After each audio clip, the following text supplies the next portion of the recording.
Paz, irmãos. Amém. Que bom a gente estar aqui, não é? Enquanto a gente cantava, eu fechei o olho, fiquei imaginando quando a igreja era tão cheia, né? Pensei, Senhor, é tão bom. Mas continua sendo bom. Abra sua Bíblia em Hebreus, capítulo 10. Vamos ler do versículo 35 ao 39.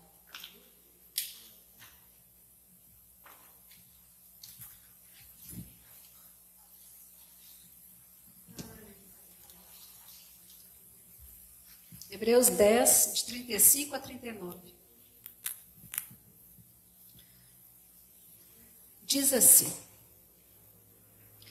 Não abandoneis, portanto, a vossa confiança. Ela tem grande galardão. Eu queria que você guardasse essa palavra, confiança. Não abandoneis, portanto, a vossa confiança. Ela tem grande galardão. Com efeito, tendes necessidade de perseverança, para que, havendo feito a vontade de Deus, alcanceis a promessa. Guarda a palavra perseverança.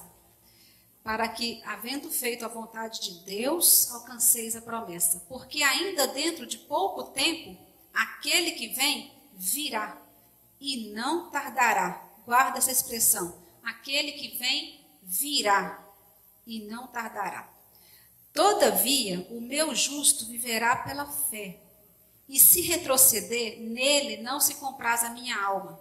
Nós, porém, não somos dos que retrocedem para a perdição. Somos, entretanto, da fé para a conservação da alma. Aí eu queria que você guardasse a expressão, não somos dos que retrocedem. Não somos dos que retrocedem para a perdição. Somos, entretanto, da fé para a conservação da alma. Vamos meditar, então, na primeira palavra que aparece no texto que a gente leu, que é a palavra confiança. Quando começou esse negócio de pandemia, eu tive um dia assim que eu me senti muito oprimida e deprimida. Eu tenho problema sério de imunidade, desde criança. Eu tenho doença autoimune e meu organismo tem dificuldade de absorver nutrientes. Eu preciso tomar várias vitaminas venosas, assim, através de injeção, né, na veia. Algumas eu tomo como comprimido. Então eu sou grupo de risco. E o Marcelo é grupo de risco também, porque ele é hipertenso. Então, nós somos daquelas pessoas que não deveriam nem sair de casa, porque a gente é grupo de risco. E um dia eu fiquei tão triste com aquilo, eu falei, Senhor, nós vamos morrer, eu e o Marcelo. E eu fiquei muito triste. Aí eu comecei a orar com aquilo, fui dormir, no dia seguinte, assim, Deus começou a falar no meu coração. E eu comecei a pensar, bom, eu tenho tantos problemas de saúde, mas eu já fiz 50 anos, então até hoje é o Senhor que tem me sustentado. Eu poderia já ter morrido, e eu estou viva. E eu pensei, é o Senhor que me sustenta. E comecei a lembrar de promessas da palavra de Deus, de lembrar daquele texto de Lamentações 3, que fala que as misericórdias do Senhor são a causa de nós não sermos consumidos, e a misericórdia do Senhor não tem fim, ela se renova a cada manhã. E eu comecei a pensar, eu não estou viva por causa da minha saúde, eu estou viva por causa do Senhor e da misericórdia do Senhor. Mas qualquer um de nós estamos vivos, é por causa da misericórdia do Senhor. Mesmo você que tem uma imunidade assim, nota 1000, saiba, é por causa da misericórdia do Senhor que você está vivo, até aquele que tem imunidade boa, né?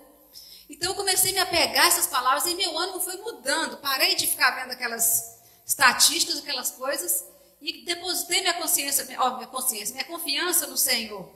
E esqueci daquilo. Pensei, minha confiança é o Senhor. É Ele quem me sustenta. É Ele que cuida de mim. Minha confiança não está na minha saúde, nem nos meus anticorpos. Minha confiança está no Senhor. Não quer dizer que eu não deva me cuidar, né? A gente é prudente, a gente toma todas as medidas que são necessárias, mas a nossa confiança é o Senhor. A nossa confiança não está no álcool em gel. A nossa confiança é o Senhor. Minha confiança não está também no governo. Nossa confiança não está em dinheiro. A nossa confiança é o Senhor. A gente não confia nos 600 reais. A gente não confia nisso. A gente confia no Senhor. É Ele quem não nos deixa faltar nada. É Ele que cuida da gente, que renova nossas forças, quem nos guarda, que nos protege. Então eu me apeguei a essas palavras e as palavras do Senhor e me enchi de confiança em Deus. Agora eu quero falar com você sobre perseverança. Há um perigo quando a gente sai da rotina. Por exemplo, quando a gente tira férias, a gente está acostumado naquele ritmo, né? Quem trabalha fora especialmente, levanta cedo, vai para o serviço, aquela coisa toda, assim. Aí de repente a gente sai de férias, aí tudo muda, né? A rotina da casa muda, a gente não acorda mais tão cedo, e quando volta ao trabalho, aquela dificuldade. Eu já desaprendi de acordar, levantar agora é uma luta, não é assim? A gente tem que tomar cuidado para que a mudança, porque a mudança dessa rotina nossa não afete nossa vida espiritual. Por isso é necessário perseverança. E eu comecei a pensar em perseverança e no perigo que pode ser para alguns sair da rotina. A gente sai da rotina, talvez por outras razões, mas a gente não sai da rotina da presença de Deus, a nossa perseverança. A nossa perseverança é a mesma. A nossa perseverança é na vontade de Deus. A nossa perseverança é na palavra de Deus e na oração, na busca do Senhor. Nossa perseverança no temor do Senhor. Nada disso pode mudar. Eu continuo amando o Senhor de todo o coração. O Senhor é o bem mais precioso que eu tenho, o meu maior tesouro, aquele a quem eu sigo.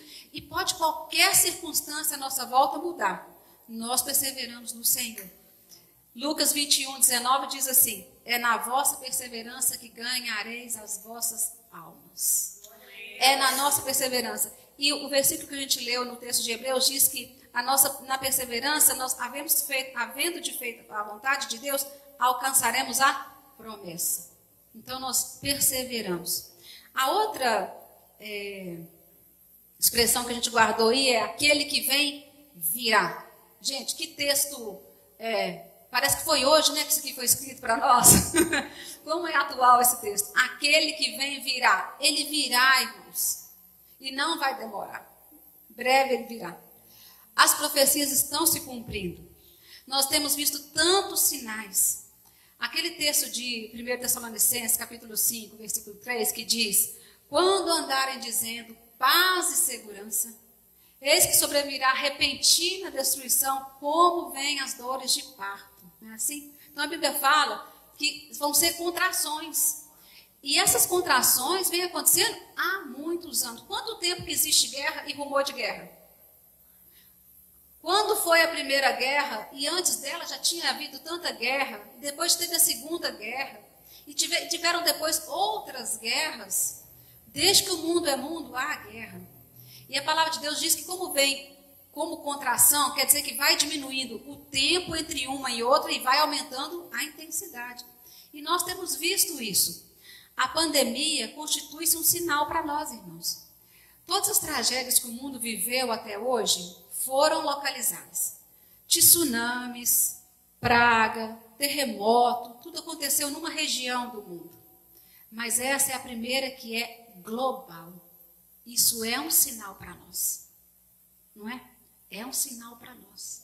Deus está nos chamando ao arrependimento.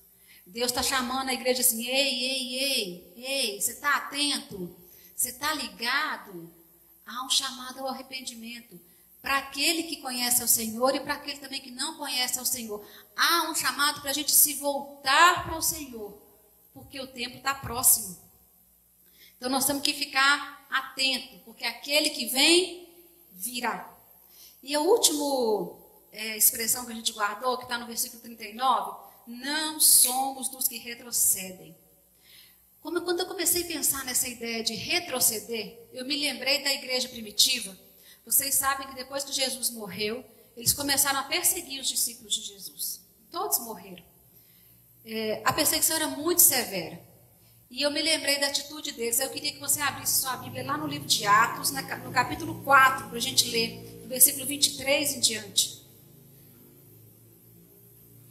Atos 4, 23. Só para a gente lembrar o que está acontecendo quando chega a essa altura aqui, desse versículo. Lembra quando Pedro e João chegaram no templo e tinham um coxo na porta do templo? Aí Pedro fala com ele assim: não tenho ouro nem prata, mas o que eu tenho eu te dou. Levanta e anda. O coxo levantou, andou, aquele negócio foi um alvoroço. E por fim Pedro e João foram presos por conta disso, para ter que prestar explicação. Olha para você ver, por terem feito bem a uma pessoa.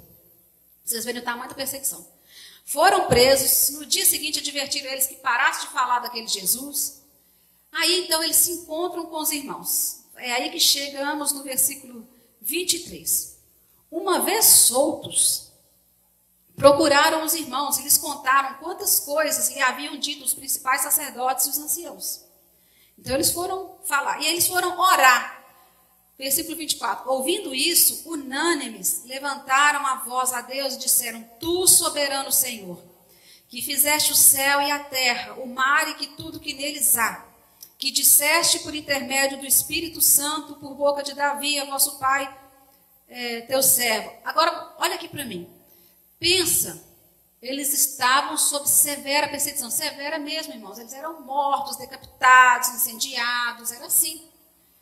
Aí eles se reuniram, tinham sido presos, mas foram soltos e se reuniram. Como é que seria a oração? Imagina você, se agora ali fora todos vamos perseguir, e nós nos encontramos num cantinho aí, nós vamos orar. O que nós vamos orar? Eu ia orar assim: Senhor, eu estou aqui então, nesse lugar, o Senhor sabe, não dá para sair, porque eles estão lá fora e eles querem nos matar.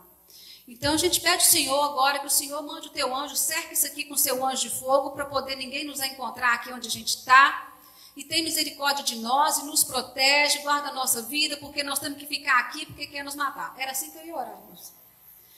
Olha a oração dos discípulos, para você ver o que é a gente que não retrocede.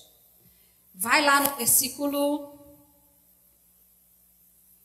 29. Agora, Senhor, aí eles exaltam o nome de Deus e tal, e chegam no versículo 29, eles estão orando, ó. Eles falam assim: agora, Senhor, olha para as suas ameaças e concede aos teus servos que anunciem com toda intrepidez a tua palavra. Olha, eles não estão orando para Deus guardar eles, não estão orando falando que eles vão ficar escondidos. Eles estão orando assim: ó, concede que a gente anuncie a sua palavra. Tipo assim: Senhor, nós estamos indo. O Senhor está vendo as perseguições. Senhor, nós estamos indo. Eles não retrocederam em nada, não mudou. Estava tudo normal para eles estavam sendo mortos, mas eles iam anunciar a palavra do Senhor, e a oração deles é assim. A minha oração seria uma oração completamente covarde, de quem estava se escondendo. Mas a oração deles não. Olha a oração deles. Então eles falam: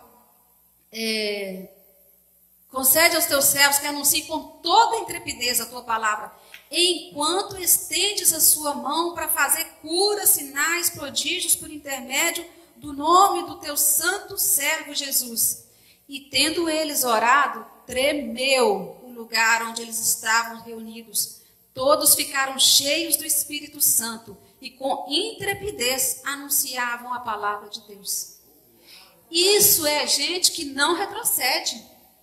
Não tem exemplo maior para nós, porque aqui a gente pensa assim: se Jesus morreu, começar a perseguir eles, agora eles iam encolher, né? Eles iam retroceder, eles iam ficar escondidos. Não. Para eles era como se nada acontecesse. Ó Senhor, o Senhor confirma com sinais, prodígios e maravilhas e nos dá intrepidez, porque nós estamos indo pregar a sua palavra. É como se eles não tivessem sendo perseguidos, né? Para eles é como se nada tivesse acontecendo. É gente que não retrocede. E nós? E nós? Ainda não tem ninguém querendo matar a gente, não. Tem só um vírus que a gente não vê, mas que é real.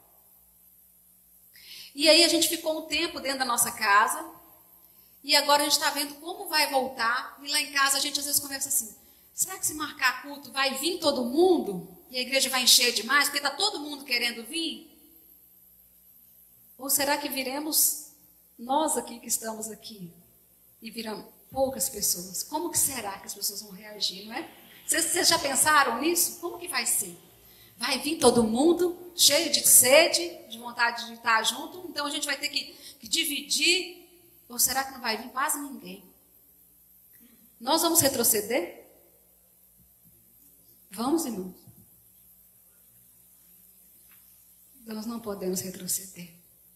Nós não somos dos que retrocedem, irmãos. Nós não somos dos que retrocedem. Amém? Amém. Esse é um tempo de que aquele que não lê a Bíblia passe a ler todo dia. Aquele que não orava, passe a orar todo dia. Aquele que não dobrava o seu joelho, passe a dobrar. Aquele que não andava no temor do Senhor, passe a andar. Aquele que já lia a Bíblia todo dia, passe a ler mais. Aquele que já orava todo dia, passe a orar mais. É tempo de buscarmos a Deus, irmãos. Tempos difíceis podem vir pela frente. A gente não sabe depois o que virá. Mas nossa confiança está no Senhor. Então vamos lembrar de confiança, perseverança. Aquele que vem virá. E nós não somos os que retrocedem. Amém? Vamos orar? Obrigada, Jesus, pela sua palavra que nos ensina, que nos admoesta, que nos transforma, que nos enche de coragem, que nos tira todo temor e covardia. Obrigada pelo teu Espírito Santo, que da mesma maneira como ele encheu a igreja primitiva, encheu aqueles irmãos, os discípulos, de intrepidez na sua palavra, que o Senhor faça o mesmo nos nossos corações.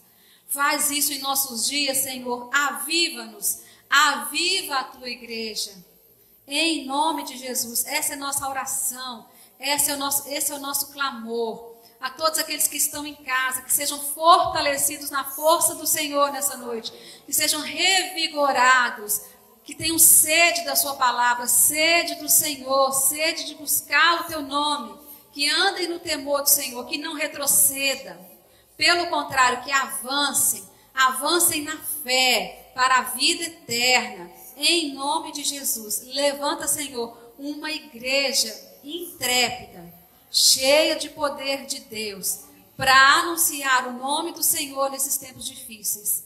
Em nome de Jesus que oramos, agradecidos por tudo que o Senhor faz por nós, pela maneira maravilhosa como o Senhor tem cuidado de nós, nos protegido e nos fortalecido.